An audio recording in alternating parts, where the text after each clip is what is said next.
The Hill of Tara. It is known as the ceremonial and mythical heart of Ireland, compared to Egypt's pyramids and England's Stonehenge. The Hill of Tara has been host to all sorts of pre-Christian events, such as the training of druids and priestesses, druidic festivals, shamanistic rituals, eventually becoming the seat of the true Ard Rí, the true High King of Ireland. 142 High Kings have been inaugurated here. It is said to be the Axis Mundi of Ireland, the true entrance into the other world. Hence why this was politically and spiritually the point where the High King, the true High King, would be inaugurated. The Tuatha Dé Danann brought the Lia Fall, the Stone of Destiny, to this point. When the true Ard Rí, the true High King of Ireland, touched this stone, it would roar. Many a person has touched it since, and no roar has been heard. Underneath this place is a massive underground structure, a huge fortress. It was uncovered with scientific technology. There are monuments all over this ground. Forts, mounds. It's an unbelievable archaeological wonder. Israelites came back in the early 20th century to excavate, looking for the Ark of the Covenant. They almost ruined the site when they found just Roman coins. They never found the Ark of the Covenant. Some would say this is the ultimate ring fort, the ultimate fairy fort, where the people of the hills have retreated into, because Ireland is a different place now. Ireland became a very different place over the years, over the centuries, over the millennium, because this place dates back to 3000 BC. So that's 5,000 years of change and evolution. But the people almost always knew that this place was sacred. But in modern times, that sacredness is almost gone. If I were to say to you, a modern day curse has been unleashed onto the land of Ireland due to the destruction of sacred, ancient archaeological sites since 2007, would you believe me?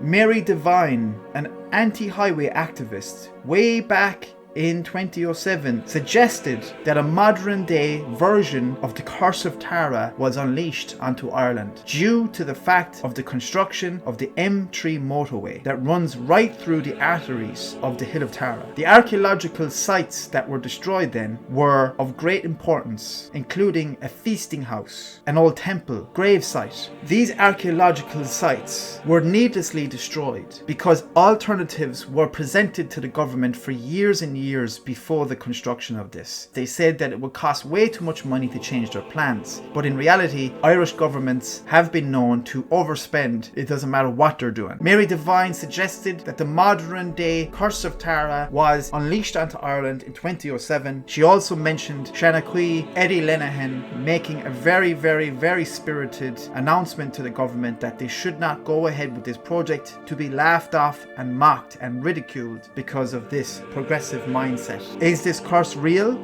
I don't know. But ever since 2007, there has been economic devastation, rise in poverty, rise in homelessness, rise in drug addiction, alcoholism, crime, gangland crime. Even the ministers at the time that were involved in this project, Dick Roche, was kidnapped for a brief time by armed gangs at the Druids Glen Hotel. Is this not like a weird coincidence that it was called Druids Glen? The fact that in the Hill of Tara, Druids were trained at that very spot for thousands of years. There was one man killed at Fairy House of all places. Also, there was another minister for health, and he was nearly sucked out of his helicopter during one of these extravagant trips.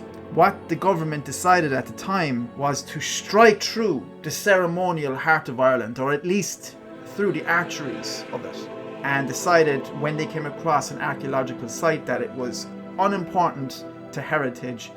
What we needed was progress and the fat checks passing into each other's pockets, which ultimately these projects are about.